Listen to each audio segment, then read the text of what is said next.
This is the first year that this morning's guest has been involved in a Miss South Carolina pageant, but he's never missed a Miss Oklahoma pageant in 34 years.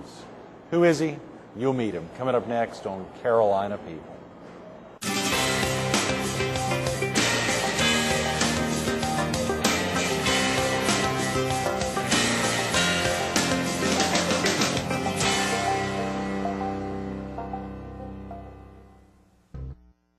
Good morning. Welcome to Carolina People. This morning we're in the lobby of the Spartanburg Memorial Auditorium, home of last week's Miss South Carolina pageant.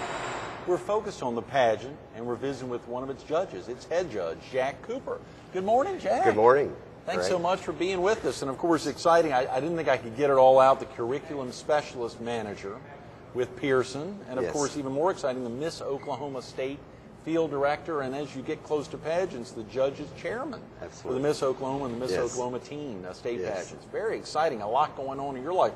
3 titles there, 2 of those are volunteer and 1 full-time gig that pays the bills, I guess. Absolutely, yes. Working with Pearson must be exciting. It is exciting. As a former educator, I was in education for 18 years, an elementary school teacher and then principal, and then I had an opportunity to go work for a publishing company which publishes educational materials from kindergarten through 12th grade, actually through college. Really? And so with Pearson, I'm able to work with teachers across the Southwest region, not only in finding their needs of what they're looking for in new textbooks, but not only textbooks through technology, but also helping schools, once they adopt a program, to in-service and to provide that professional development that their teachers need. So it's still tied to education. Hearing you talk with some of the judges last week at one of the homes, at one of the dinners, about the excitement about being with a company like Pearson that's had an impact on youth, many youth who've gone on and who are your age, our age, to today.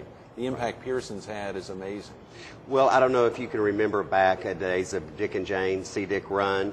We like to say that we taught America to read with our beginning reading programs. But of course, that was back in the 50s, 60s, and a lot has been changed as far as the knowing what we need to know about the research on how students learn to read, and we have kept up with that, and I believe our company is on the cutting edge, not only through the print but through the technology, because we know our kids today were born clicking. So we have to be able to meet them where they are. So much of our materials now are online and you know, access through technology. Even textbooks, are children being introduced to, of course, when you think about the early childhood, maybe not as much as the ones you're reaching out for college students. A kindergarten teacher can walk into her classroom today and teach her entire curriculum through the computer. No. Through technology, through smart boards, as they call them, which really engages the students. So it meets, again, as I said, where the students are, but we also know that it's also important for students to be able to read and have that print material. So we're listening to teachers, we're listening to what they need, and we're meeting those demands. Having been a principal yourself, Jack, must have a special role there. Having been a teacher and then a principal, so the excitement for you as you look back on your days of principal, what was the most exciting aspect of that? Every morning when the buses would pull up and those students would walk off that bus, and I would see their faces and see those eyes that just light up, so excited to be at school. But one of the things that concerned me as a principal, that in kindergarten and first grade, the kids come to school so full of life and they're so excited. But as they went through the educational process, as they became older, that enthusiasm and that excitement for learning would begin to wane. So that burdened me a lot. What are we doing as educators? What are we doing as a society that is squelching that love and that desire for learning? So that was one of the things that kept me up at night, but knowing that I could make a difference in just 1 or 2 lives. And I believe that many times I would look into a particular student's eyes and I think, okay, Jack, this one needs me. Wow. So that's what kept me going every day, and that's what motivated me. And the reason I left, because a lot of people were shocked that I got out of that environment, was that I wanted to leave when it still hurt to leave. Because I had been a student of some teachers, perhaps that, you know, maybe that wasn't their first love. Right. So I did not want to be one of those people, as I called it, inflicted school scars on kids. I wanted to be able to leave when it still hurt to leave, while I still loved it and believed in it, and still would be able to work in that industry as well, in a different aspect. And when you left, you've stayed with that same company virtually since then? Yes. Yeah. Now, the company name has changed through a couple of years, as we all know, in our corporate America, sometimes names change, but yet the company, I've remained. Right. Speaking of that corporate America, this is a UK-based company. I saw in reading a little about them, and their stock trading on the London Stock Exchange, but they are making an impact worldwide. I think they own the Financial Times. Absolutely. Yeah. Our main offices are here in the United States, in Glenview, Illinois, Upper Saddle River, New Jersey, and so that's where the product is developed. That's where it's created and produced. So your love is in Oklahoma. I think I saw you're working out of Dallas, though. So we have a regional satellite office in Dallas, but yet I work not only in Texas, but also Oklahoma, Arkansas, Louisiana, and New Mexico. So I'm a regional manager. Sure. So, but I am originally from Oklahoma. Was born and raised there. That's where I will always be. They've tried to make a Texan out of me, but they haven't been successful. I heard Adrian Johnson last week working hard on that. He's tried. That's right, one of the other judges. Yes, it's not going to happen. So. How exciting, Jack, for you to think about in the same way looking into some of those children's eyes and thinking they need me. You've probably seen it with some of the pageant contestants in the past. Absolutely. You know, one of the things that you as a judge heard this last week is that girls talked about that there's such a misconception about beauty pageants, and you know, you heard them say it's so much more, and it truly is. And until you've experienced it, until you've seen what these girls do to prepare, the goals and dreams that they have, then you really don't understand that. But each one of them walks into that room, walks onto that stage with the desire to better themselves and to become the woman that they know they can be. And this avenue through the organization of the Miss America organization provides that opportunity for these young ladies to pursue their goals and dreams.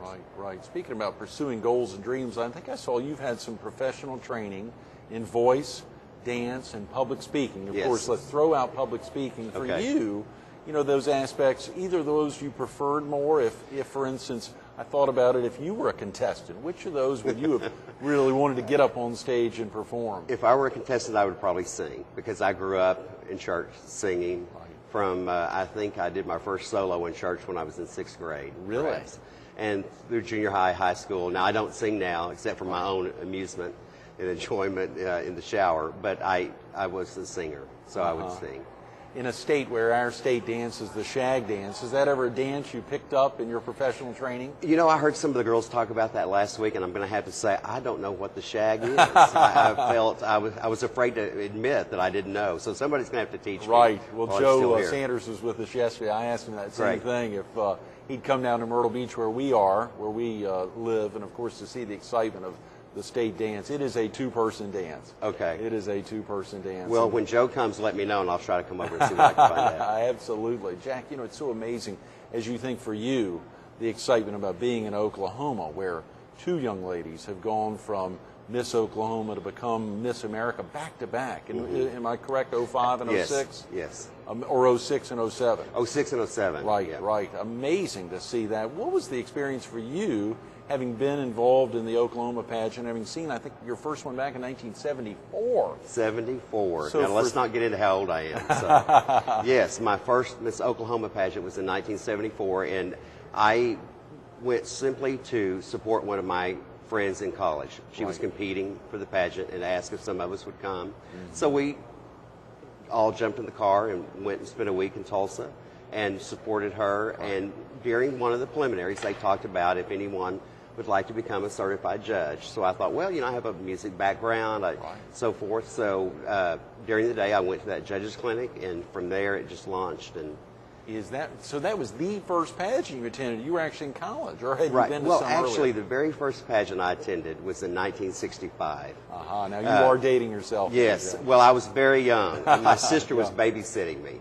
And her good friend, Rita Harp, was competing for the title of Miss Ada in Oklahoma, where I grew up. Oklahoma, right. So my sister had to drag me to the pageant. I sat there and remember, in fact, I think I sort of dozed off, but we won't talk about that. But I remember waking up because Rita won, and my sister and all of her friends jumped up, screamed, and hollered, and that was the very first pageant that I ever competed in. And I went on later in the school system where I was a principal, Rita was also one of the principals. Right. So I teased her all the time that I was a small child, but she won the title of Miss Ada. That was the very first pageant.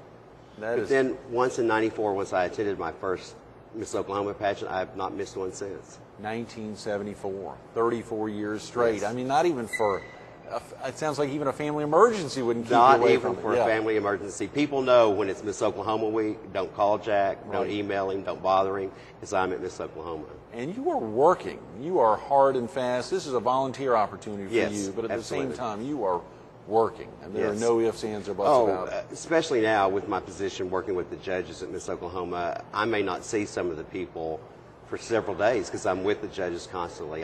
When they arrive in town, I educate them on our process, train them on the processes of judging and what we're looking for in Miss Oklahoma, and then I'm with them every step of the way to ensure that the integrity of the program is maintained. That is amazing, and integrity is a big deal. Of course, Yes, we saw it last week here. Judge Lee, a real-life judge, Judge Allison Renee Lee, one of the other 4 judges, will be with us tomorrow. I want to talk to her about that. But integrity is really a big, big aspect of what the judges have to go through or have to live their lives. It is, but it's a great responsibility because with the stroke of the pen on a Saturday night, you're going to change a young girl's life forever.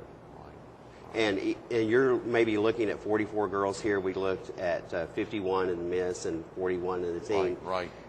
But you have to find that one. That one that exemplifies what the program represents, that one that has that drive and that commitment to do all that she says that she wants to do. And it is a responsibility. It's not, while we had a great time and it was a lot of fun and great food and fellowship, the responsibility still remains that you have to find the right girl for that title. Viewers really want to know, what does it represent? What's it all about, Jack? Of course, for you, are there differences, any major differences? That I assume they're virtually the same of what Miss Oklahoma represents and what Miss South Carolina represents in their quest for the ultimate crown there. Right. Well, each girl is a state representative. So, but the main objective, their main goals are the same, but they also represent their own in state. But the main thing is that these girls are seeking scholarship money, but they also have a drive for community service, to better themselves and to be a role model and to encourage other young women that may not have that opportunity to know that they can have it if they can just believe in themselves and stay determined and focused and stay on the right track. Right. It was very exciting to hear Judge Adrian, Judge Johnson, last week at one of the dinners afterwards talking about young women, and some of the women who talked about math being a real special subject for them or wanting to go into engineering in the future, and to hear him talk about, as an educator, I'm sure you see it, having been active even with kindergartners, someone, the one who were really passionate about their profession, giving that to a student, letting a girl know you can be an engineer, you could be a scientist, you could get out and do everything, where we thought about an Albert Einstein or a man holding that role, letting them know, and truly you've got to start early. Absolutely, and and we heard the teen interviews, and so many of those young girls said there are no positive role models in the media today. There's no one on TV that they can look up to.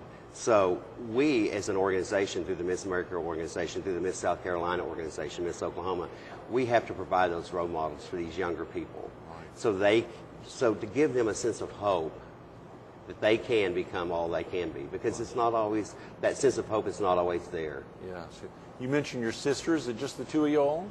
Actually, I'm the youngest of 5. My sister's in the middle. Wow. Of course, I was my mom's favorite. Of course, still am. But, say it again. That's right. Yeah. Are your folks still living? My father passed away in '88, but my mother is still living. She's 86 years old. She still volunteers in the community 2 days a week at the hospital. She plays bridge, she plays dominoes, she's very active. Did she ever get any of her girls active in pageantry? My sister never did have a desire. She never did have a desire. Now, I had a niece at one time that thought about it, and she hasn't so far. Because I told her, if you ever run for Miss Oklahoma, I have to resign from my position. So hopefully she won't do that. Was there ever a time, I got to ask, was there ever a time where you thought, golly, I wish I could compete in this. I wish I was a girl and get out there and make it happen. I don't know that I've ever wished that I was a girl. Right. But I do, it's fun because people don't understand, people at work. So you give up your vacation days to go and and go to pageants and do all this stuff, but they don't understand. Right. We are a family. Yeah. Even though I live in Oklahoma, I have family members here in South Carolina, because we all have that main goal is to support young women, not only young women, but young men, as you saw with the Prince program that they started here in South Carolina, which is so great. Again, reaching out to our world to make it a better place. As I sit back and think about it, this role, even though you're doing it on vacation, this has got to have a real big impact for Pearson. As a curriculum specialist manager, you must really be seeing aspects about students and potential students who would take advantage of Pearson books. This is probably one of the best ways to really get in there and have an impact on sending it up the flagpole and making sure the folks at Pearson really think about their textbooks. What a great environment to really get to the nitty-gritty for textbooks. Mm-hmm. My company is very supportive of what I do in the pageant world, as we call it. But it helps me stay at the grassroots level and to keep a beat, of the pulse of what's going on, and to know what our young people are needing, what their interests are, what they care about. And so we try to reflect that. So it does. There is a crossover, not only. And a lot of teachers are involved in pageants because, again, they have that passion, that love for kids. So a lot of their volunteer work is through pageants. So I meet a lot of educators along the way. I bet you do, Jack. Yeah, let's talk about a couple of the strong Miss Oklahomans. Obviously, all of them are. They're working hard. But if had two that were Miss Oklahoma and later became Miss America, the excitement for you with that, I think you mentioned last week at one of the dinners that in Mississippi there have been 3 Miss Mississippis back-to-back who became a Miss America. 2. Oh, back to okay. back. Okay. In 60, 61, I think. Oh, okay, great. So when we did that in 2006 and 2007, that was the first time since Mississippi. Is that right? And that was a surreal experience. It was just so exciting. And, both of those young ladies, you just meet a young girl and sometimes you just have that gut feeling that maybe this could happen. So it was exciting when Jennifer won, but then when we came right back, in fact, when Lauren won Miss Oklahoma, her first year out, I thought, oh gosh, I wish she wouldn't have won so early, because I thought she had the potential to be Miss America as well, because I met her when she was in high school. Didn't really know her, but just had met her and thought that she had that potential. So I was a little worried, just because it doesn't matter where you're from. Like the judges don't look when they go to Miss America what state the girl's from. But it's just that stigma of, what are the odds of winning back-to-back. And so when Lauren was left standing there with the Shyla Phillips Miss Texas, the final 2, it was just a feeling came over me. I thought she's going to do it. Wow. And she did. So that was exciting. That is a big deal. How exciting for you, And an Jack, honor to be a part of that. Oh, yes. Because even though I worked with the Miss Oklahomas and helped coach them and so forth, there was no way that I could take credit for that accomplishment. No, I was just a lucky volunteer that happened to be a part of their lives and got to share in the ride and the excitement of that. We met some amazing volunteers last week here in Spartanburg. This is really a volunteer-driven thing to help young women. And as you said, some of the princes, Palmetto Prince and princesses now, helping even young men and women. Right, absolutely. And the people, that's one of the reasons that I love to be involved in pageants, not only working with the young ladies, but just to expand my horizons as far as getting to know people. And it's a good, wholesome environment. And it's a great way to network and getting to know people. I had a young lady from Oklahoma that was wanting to get a teaching job in Texas. Well, I talked and called some of my pageant friends in Texas that had connections with schools and helped set her up some interviews. I love it. So that's what it's all about, I love it. Golly, the excitement for you. Have you ever seen, Jack, a Miss Oklahoma who you felt would be destined for Miss America who just may not have even made it to the top 5? Was there ever an instance when you just thought this girl is this young woman, it's going to happen for her? Several years ago, I think it was, I'm trying to think, 92 maybe, Gina Lynn Smith was Miss Oklahoma, and she just had everything that it took to be it. Right. Yeah. We felt like she was the it, and even that week at Miss America, everybody would come up to people and say, "Oh, she's going to be there. She's great," and so forth. She didn't make the top 10. Wow. And that was sort of a shock. But we tell our girls going into it, anything that happens at Miss America is just icing on the cake. Right. Because you never know. Whoever's supposed to be Miss America will become Miss America. Right.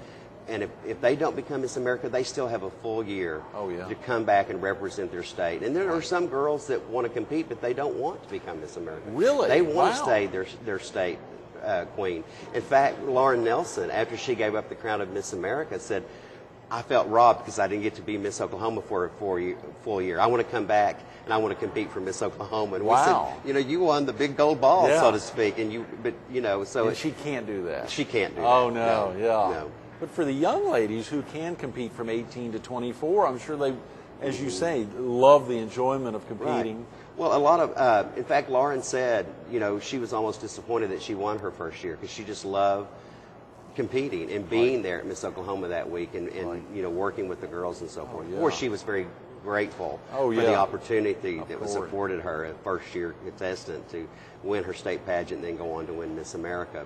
But she still wants to be around. In fact, she was at Miss Oklahoma this year. She emceed. But she was right there at all the practices with the girls, just still involved, still very passionate about the program and very appreciative of the opportunities that have been given her. We've just got a couple of minutes, Jack. Of course, the other three judges and myself loved having you as a head judge last week, but as we think about judges on a state level, what about the judges for the Miss America pageant? How are they selected and who selects them? Well, the Miss America board selects the judges, and they come from all walks of life. Right. And several of the judges have no pageant experience, which is a good thing, so they can have a fresh look and a fresh eye on as they meet the girls and learn about the girls. But also, sometimes they'll have one or two people, maybe a former Miss America, usually is on the panel as well, to help give some insight about the job responsibilities and what happens to that girl during that year. Because it is a whirlwind year. Oh, yeah. It's not just all the gowns and waving and all those things. It's hard work. Right. For folks who may not have experienced that or ever even watched a Miss America pageant or know what it's all about, what's that final night like? I was thinking about questions. Are there ever questions that are just tough as all get out, that just absolutely catch the girls off guard? But what's it like for them? You've attended even quite a few Miss Americas. Yes, I have. Well, actually, that final night, it's magical, but yet it is stressful, especially when it gets down to that final five and they ask the questions. Right. In fact, I was a little upset with Lauren Nelson's final five question because they asked her what she could do to help close the gap with salaries for men and women. Well, here you are standing on a stage with all these people watching, knowing that in 10 minutes, maybe less, your life could change forever. Well, as intelligent as you may be, your first thoughts are not maybe solving a social discretion like salaries for men and women. Right. So I felt like that was sort of an unfair question for her to ask. As I said earlier, we're not asking these girls to solve the world, to have a world peace, like people say, or to solve the war. The war. I mean, they have their opinions and they have their convictions about things, but yet we shouldn't look at a girl that's competing for a scholarship to have the solutions for everything. We're not looking for a Jeopardy contestant. We're looking for a girl that has that desire, that commitment, and that passion to make a difference in her world. Right. How exciting, Jack. Golly.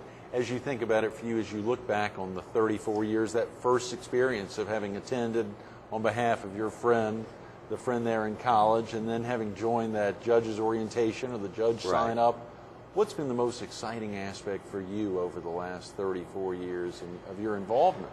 Well, every year brings a different thing to the table. But, of course, with Jennifer and Lauren winning Miss America, but every year just getting to know the new Miss Oklahoma and getting to work with her, and not only her, but the other contestants.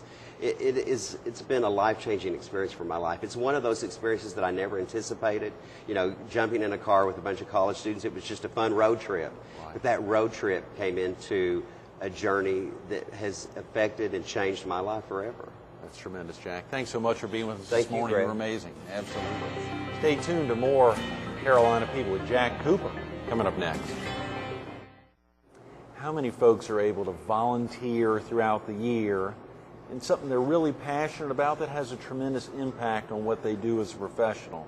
The experiences for Jack here working for an amazing company like Pearson, and day in, day out, working with these young ladies and all the volunteers throughout the Miss Oklahoma pageant and throughout pageants like Miss South Carolina or Miss Texas or Miss Illinois, as he travels around the country and interacts with these young ladies.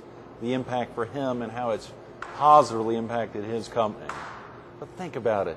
Back to 1974, attending that pageant there, cheering on his friend, and then getting active in what's become a true passion, a love, so that week leading up to and during Miss Oklahoma becomes a time where no one even bothers him. No one even thinks to do it. We ran out of time. I was dying to ask him the question. Weren't you thinking about it? Has a contestant ever turned a question back on you because they were upset at the way it was asked or the entire aspect of the question? Think about it. These judges are going through a lot. They're making a difference, just like Jack, every day. Jack Cooper, thanks so much for being with us this morning.